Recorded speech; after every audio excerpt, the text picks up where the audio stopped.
AI, I think people get confused about what AI is because it's just two letters, but it means a lot of different things. There's a lot of predictive analytics and data behind it. And having been in the tech world, I do understand that. There used to be that you would buy software and then on the side you would hire companies to do data services for you to like take the data from your software and run processes on it and tell you things about what your data contained.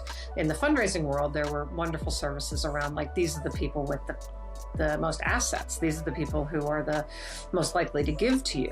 And over time, seeing the marriage of the two, where those analytics kind of went into the software and we're doing it together. Now, all you have to do is pick up a cell phone and it's recommending things to you. That's data, that's analytics, that's predictive. So AI seems like crazy and big and confusing because I feel like it needs to be broken down into examples of what it actually is. And some of them are really basic, like recommending your next book. And some are pretty, pretty wild and far reaching, and I don't even understand them. So I think part of what nonprofits are doing is they're trying to figure out, how do I actually apply this? So what actually is it? What tools could I actually try? And I do think there's some concerns with AI, but the first thing you should look at is like the high volume, high process, time consuming things. Are there ways you can use AI to help you streamline processes that are things that the people who work for you actually don't even really want to do either?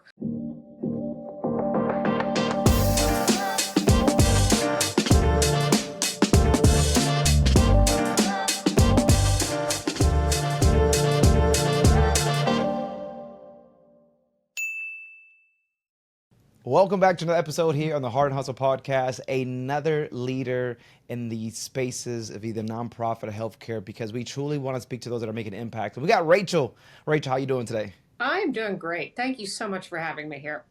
Absolutely. Rachel, I really want to kind of start, you're leading now a nonprofit, but there were so many things, or I would say there was actually a career before this. What did that look like before you get into the nonprofit space and helping bridge those Fortune 500 talents with those grassroots missions? Yeah, there really was a career before this. In some ways, I'm in what sometimes people call like a new season in my career. So I spent 31 years in the tech world. I came out of grad school, master's degree in journalism, and really didn't know exactly where I was going to land. And I landed at a really small tech company that was focused on providing technology, providing software for nonprofit organizations. A lot of things having to do with their accounting, their fundraising, all the things really mission driven. And I really grew up in that tech company and always, I feel like, had one foot like in the corporate world as the company grew from small and founder led to private investment to going public and then being much bigger by the time I ended my career there, and one foot in the nonprofit world because that's who we were serving. So I really loved that intersection, that I was able to have throughout that whole time. I love it. And as you're stepping into the CEO here at the Common Impact, what clicked for you to really make that leap after so many years in the space? Yeah, so looking back a little bit more and actually providing a little more context about what I did when I was in the corporate world. So I was working at this company that was serving nonprofits, but then in my actual role, I first was doing market research and then marketing, and then I stepped into the role leading the company's philanthropy.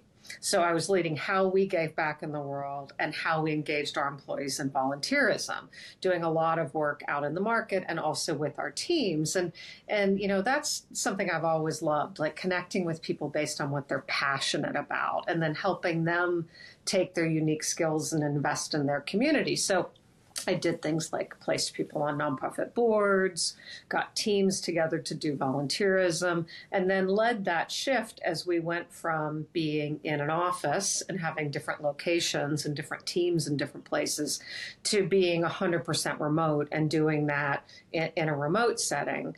So, I always loved that work and that community-based engagement. So when I left the company, which is called Blackbaud, by the way, a technology provider, I really was deeply proud of the work that I'd done. but was ready to take a break. Hadn't had a break in 31 years, and then think about what was next. And I really did want to aim myself toward the nonprofit sector. And as I've told you before, I was on the board of Common Impact. This is a great organization. I'd met them out and about in my travels. I'd met a previous leader, and I really loved what they did. And so she asked me at some point, would you think about going on the board? And I did. And that board position eventually, this past fall, the board chair asked me if I would step in when we had some CEO turnover. And I said, I love this organization. And yeah, I would love that. It's like I got one foot in the corporate world and one foot in the nonprofit world, just in a different way. Yeah.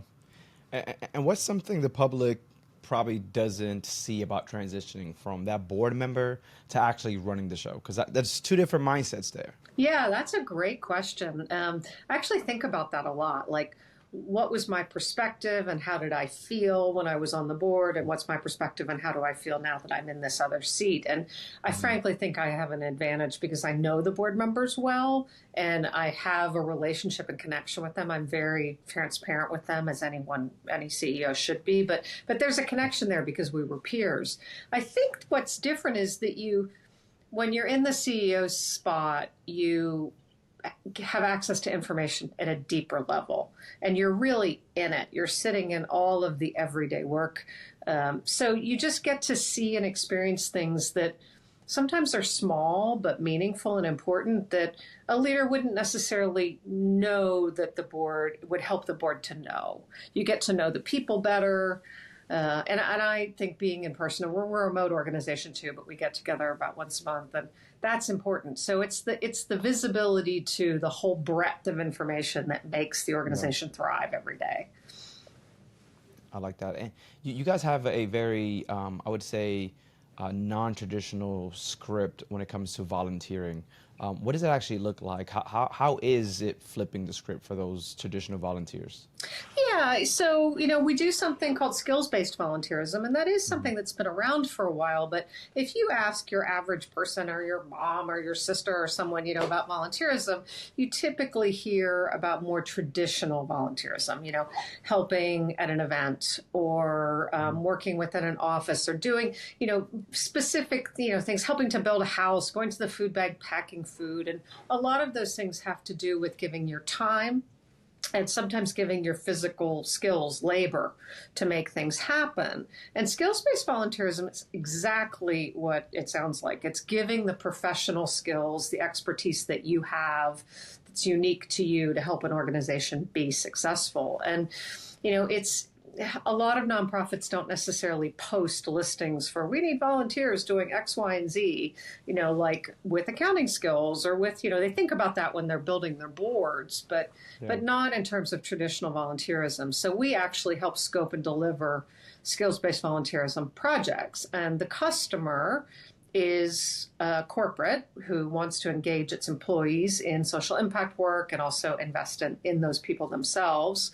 And the beneficiary partner is a nonprofit. So we're really acting as a bridge between the two. And it does take work to do that because you want to make sure that you're taking the skills the employees are bringing to the table, which are a variety of different skills that you would have in the corporate world, and making use of those in a way that's going to have really lasting impact for the nonprofit and have everybody, the corporate employees, and the nonprofit all be delighted in the end.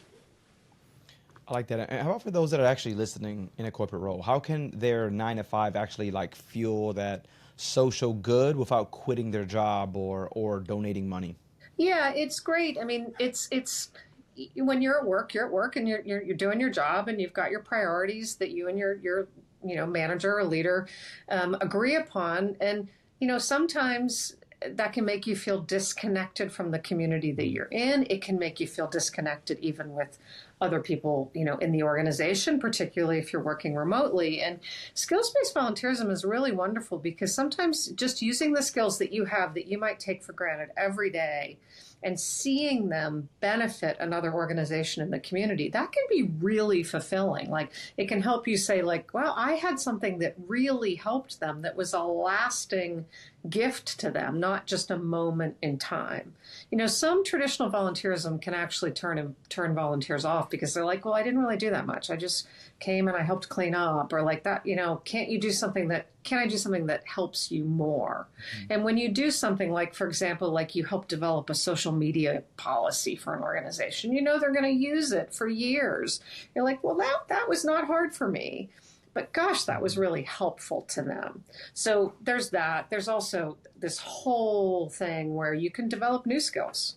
You can Mhm. use skills that you're not deploying in your job because your job just doesn't allow you to do it at that moment, just based on your scope of work. Or you can try things out. I know I absolutely did that in my volunteer journey. I was not speaking in public a lot, and I actually had this thing in my head based on something someone had said once, that I would not be a good speaker, that I was a good writer but I wouldn't be a good speaker. And I just like totally accepted that and embodied it, and I ended up being the leader of a local professional association.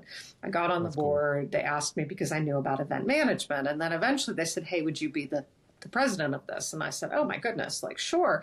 And I found myself in front of the room once a month talking to the board and talking to the members. And I practiced speaking because I had to.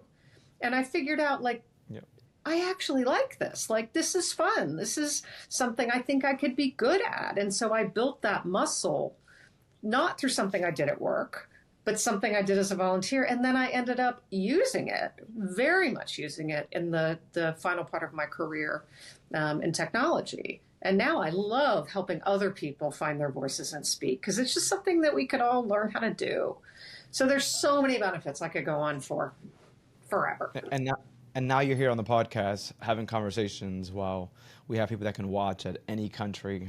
It is crazy because like you, I kind of experienced where very young, I was not confident in my voice, and people would tell me that I sound like a girl and all these things. So these are things that kind of, as you mentioned, were deep rooted.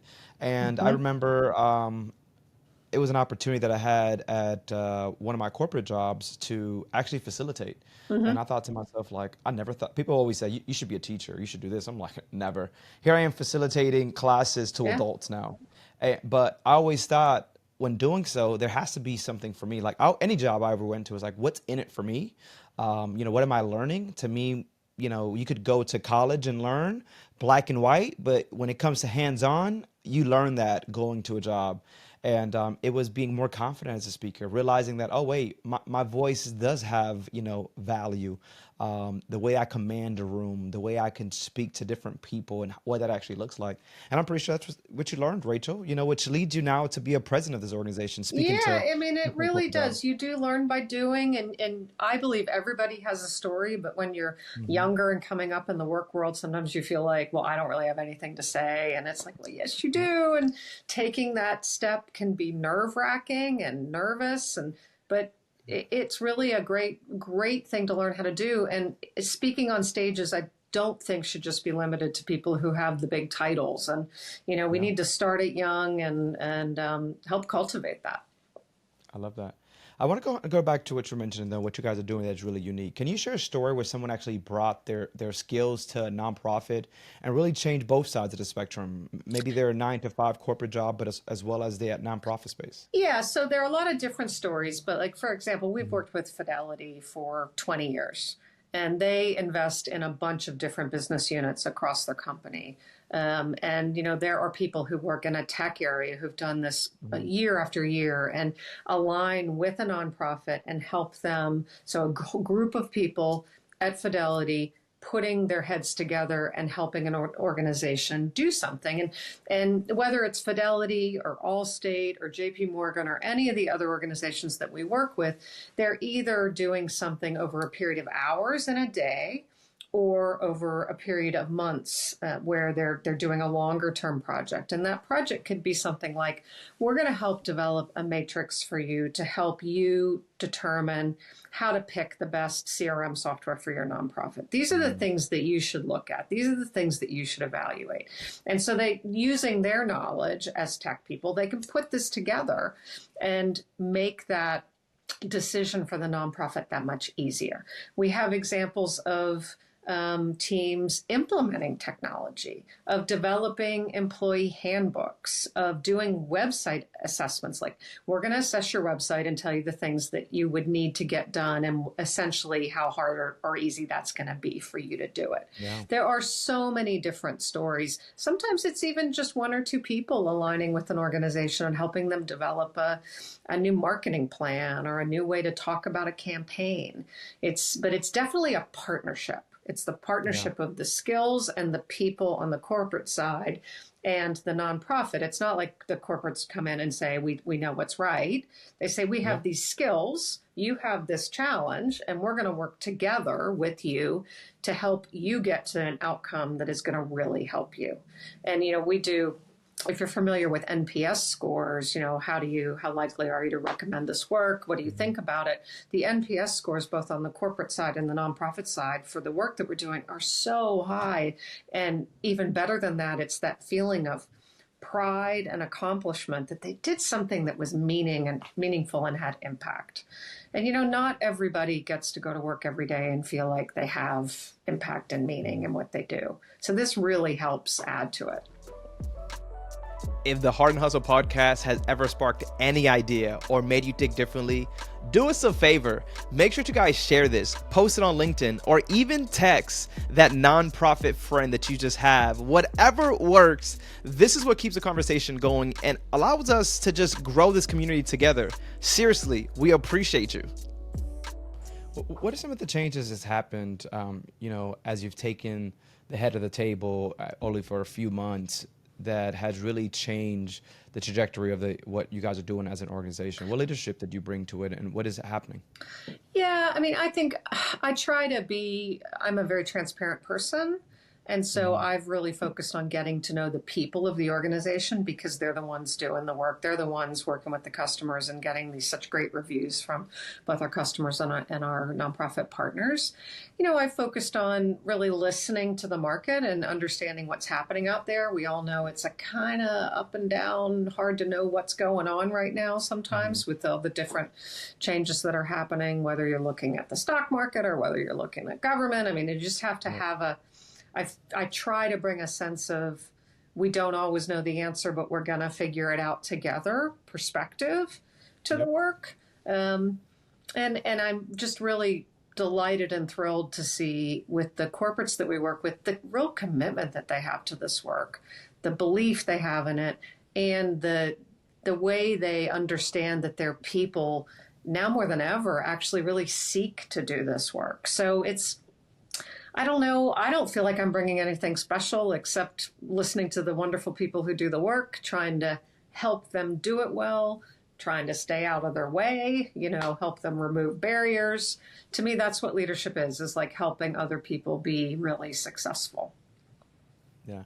You said listening. That's such a huge thing, because I sat on the other side where you sat, where it was the boardroom, right? And listen and having these ideas and not being heard, and not just myself, but seeing that around. And now as I become president to a foundation, everyone's stating the same thing. Oh, I never felt heard. Thank you so much for just listening. Whether we continue with whatever the idea was, but to shut someone down, you lose good people that way. So I'm happy that in itself, just listening, that's a huge leadership skill that people don't have, to be quite honest with you. Listening is a muscle too. That's something that I know I worked on a lot early in my career, how to listen better. When you're younger, you feel like you always have to have the answer, that people are expecting you to prove that you're worthy. And I definitely suffered from that itis. But the older I get, the less I think I know. And when we sit and listen, and sometimes I'll ask questions and I'll say, I'm asking this question not because I know the answer, but because I really am curious. Why do we do this way? Or what's the background of this? I'm not judging you. I'm just trying to figure it out. And I think that when you ask questions and you pull things out and put them on the table and talk about them, you come up with different ideas and different solutions. So, the younger me moved a lot faster, and I don't know, you think about it, you're in school and you're like constantly performing for yourself to get the grade. That's the way we're trained. And you're working for yourself and you're trying to get the best grade you can. And then you end up in the work world and you're not doing it alone. And it's not about a grade. It's about taking all these things and putting them together to create success for everybody. And that takes different skill sets. That takes a lot of collaboration and listening. I want to kind of go back into the space of 30 years that you spent. You spent it in the tech space, and now AI is kind of shaking things up. What excites you most about how it could really help nonprofits? I can only imagine to have these ideas on how they can kind of collaborate together. Yeah, I mean, I've seen a lot of technology change in my life. I like to say, like I went to college with the typewriter and I left with the floppy disk, and then I went to grad school and we had the hard disk, and then, it was DOS, then it was Windows, and now it's the cloud, and like it just keeps evolving, which seems natural to be now, but it really is pretty mind-blowing, just like how much everything has changed in the last 30 years. And so AI, I think people get confused about what AI is because it's just two letters, but it means a lot of different things. There's a lot of predictive analytics and data behind it. And having been in the tech world, I do understand that. There used to be that you would buy software, and then on the side, you would hire companies to do data services for you to like take the data from your software and run processes on it and tell you things about what your data contained. In the fundraising world, there were wonderful services around like, these are the people with the most assets. These are the people who are the most likely to give to you. And over time, seeing the marriage of the two, where those analytics kind of went into the software and we're doing it together. Now, all you have to do is pick up a cell phone and it's recommending things to you. That's data, that's analytics, that's predictive. So AI seems like crazy and big and confusing because I feel like it needs to be broken down into examples of what it actually is. And some of them are really basic, like recommending your next book. And some are pretty, pretty wild and far reaching, and I don't even understand them. So I think part of what nonprofits are doing is they're trying to figure out, how do I actually apply this? So what actually is it? What tools could I actually try? And I do think there's some concerns with AI, but the first thing you should look at is like the high volume, high process, time consuming things. Are there ways you can use AI to help you streamline processes that are things that the people who work for you actually don't even really want to do either? Like it makes your life easier so that you can take the people and have them working on the things that really require, I think, there's no replacement for human thought, for human ideation, and also human interaction and connection. I do not think that we should wholesale give that away to technology. I agree. I think AI really enhances people's jobs, kind of what you mentioned, allowing people to do maybe the job they love more and let AI do the things that they dislike a little bit. And some of it may be grant writing, right? Or maybe there's internal tools. What's one AI tool or use case that's kind of already making a difference for your team or partners that you've seen in this space? Yeah, we've been using, different people on the team use AI, like you used an AI note taker when we were talking about this, and nice little summary of our conversation and talking points, and that was helpful. So some team members use that. There are people who use AI tools when they're, trying to condense high volumes of complicated information. That's interesting and helpful. I'm very much a writer, so like I am going to write my own stuff. But when I'm going out and I'm collecting data on things, that's a helpful little boost. So there are organizations I know that are using AI for grant writing, and I have mixed emotions about that. I think there's good parts of that, but then there's still, grant writing is also about applying for the grant, receiving the grant, reporting on the grant, which means there's a relationship that goes with that. And that relationship with good technology and good data, they add to that relationship, but you need a human being in there too. So it kind Sure. of eases the lift, I think, and the technology tools that we adopt and use every day basically are taking AI and they're a part of them. So that's the thing that I think we all need to remember. It's not like AI is sitting over here on the shelf separately from all these tools we're using. We're using it some often without us even knowing we're Yeah. using it. Um, and but choice is important, and I know that the concerns around bias, particularly with writing and some of the analysis that AI can do, it's all dependent on what's fed into it. So we do have to be careful that we just don't say, Mhm. well, this tool said X, I should do this. It's Mhm. it's a tool, it's an Rachel, input. and I think that's where people kind of misunderstand something. I don't think it's AI that's replacing jobs. I think it's people that understand AI and understand how to prompt and how to understand the data aspect of things that will be replacing some of these people. So it's like AI is not going anywhere. Learn AI, even if it's the most basic, such as ChatGPT, right? Mhm. There's people that don't even use that, and it's afraid, but there's so much value there as long as you mentioned you're using it right and don't take its word for it all the time because I've seen it be wrong as well. Yeah, no, it, you can take it too far, and there are already examples in the news of people taking it too Mhm. far. But trying things out, and I used a tool a while ago that was, I'd basically turn on my iPad and talk to it, and it would write it all down, and that's all my Mhm. thought. All my ideas. Sometimes when I'm thinking about giving a speech or a talk and I have certain ideas in my head, it's easier for me to capture it that way. Yeah. Um, and it helped me collect what I was thinking. It wasn't telling me what to think. And then I could take it, sit with it, write it, make it better. So it just made I remember walking around a hotel room like talking to my iPad with an idea that was in my head and I wanted to capture it and not lose it. That's a Mhm. really good example of a tool that I think is really helpful. Yeah, that's a good one.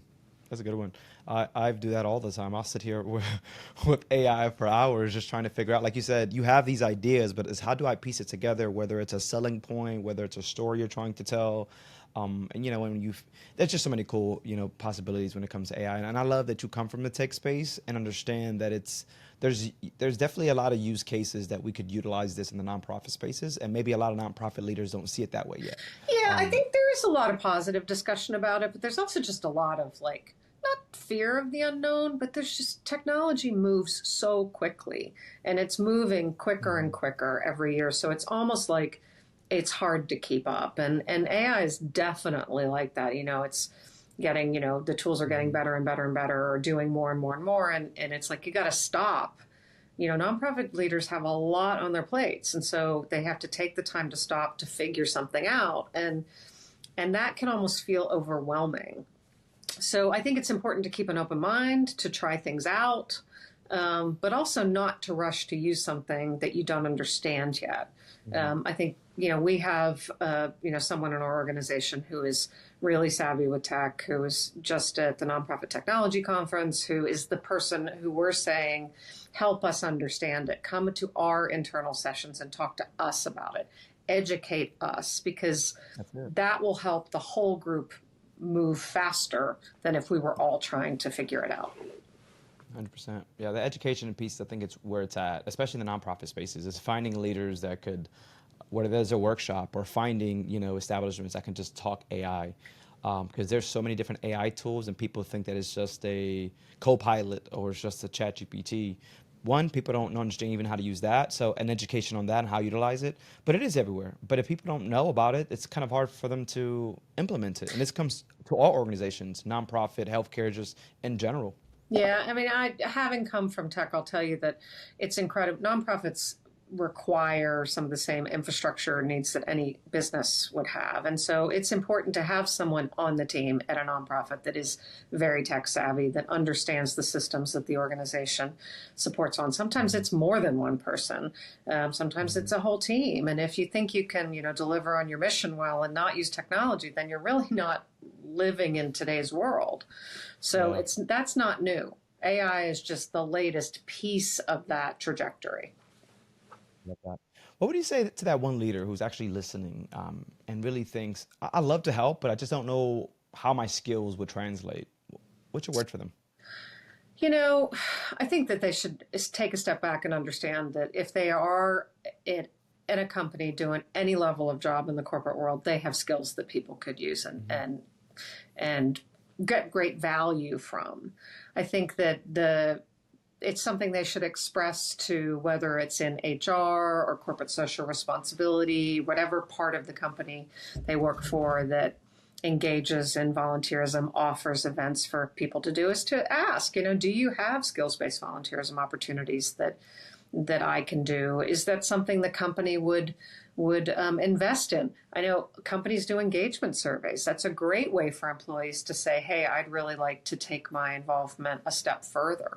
And companies, leaders at companies who deal with employee engagement, employee learning and development, all of social impact, any of those areas can just reach out to us at commonimpact.org, and we would absolutely love to talk to you and share the stories and details about how we can help them meet their goals, but also help engage and invest in their people. Love that. Well, listen, Rachel, I can't believe that we're already almost 30 minutes into this conversation. So it's already time for that blind question. So I'm taking you definitely into that hot seat without without Wow. even Okay. any, heads up on this. I And I hope thought this was a I know really, what to say. yeah, this is a really good question actually from our last leader. And he asked, what's your why? Not the one on the website, but the one that wakes you up in the morning. And how is it feeding your soul and keeping you grounded in your values? Oh, That well, was a really so intense that question. is a really easy one for me. I mean, first of all, I believe that good is for everyone. And I developed that in a company that worked with nonprofits, and nonprofits are really important, but companies are important too. Like, we need everybody at the table. But then Yep. within a company, it's not just the big companies that matter, it's the small businesses, it's everybody. Like, so good I is agree. for everyone. So for me, that good is that I feel like I live a life of service. Like, every day when I was working in tech, I was serving, I was helping people, I was helping nonprofits. And now I'm just in a different position where I'm living a life of service as a nonprofit leader, helping individual people on the team, still serving on other boards. And I look back and Mhm. I know where that why came from. It came from watching my parents and seeing the important connections we have in community, and Mhm. knowing that I live in a world and I need to be a part of that world. I need to be a good part of that world. So that is my I love why. that. I love that. I love that. That was easy. That was easy. I thought it was a hard question. You made No, it seem that's a too good one easy for for me. me. Yeah. You made it too easy. What is your blind question to the next leader we have here on the Heart of Hustle Okay, good. podcast? So I definitely believe good is for everyone. So I want to know what that next person is doing to drive good in the world, like really to drive good in the world. Ooh. Did you have this one prepared already? Like, was that or did you just come up with it? That was too No, good. That see, was like I actually have connecting. note cards that say good is for everyone. Like, I mean, I had this moment in my life where I was thinking, this was like 10 or 15 years ago. I was like, okay, should I go and do this next thing in my career trajectory? What's important to me? And I was thinking about like, what's important to me. And I said, when I die, I want people to come to my funeral. I want a lot of people to show up, and I want them to say Mhm. that I was a good person and a good mother. And those two things tie to that why. Like, and every decision that I make, I think could actually be aligned with those two things. Mhm. If would a good person make this decision? Would a good person act this way? Would a good person do this within the organization that they're working in?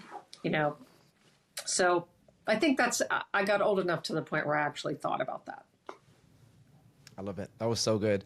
I really do appreciate you. Where can people find more information about the organization, whether it's the website, social media?